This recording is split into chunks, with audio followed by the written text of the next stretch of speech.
First picture is where the break is located. If you look at this picture in this video, you can see the broken pipe right there. But what it appears to me is, you see the yellow in the background.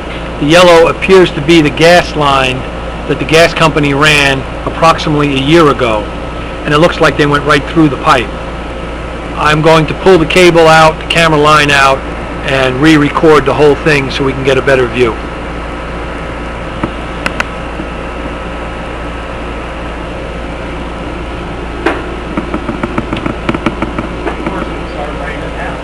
Yeah, it ain't too bad.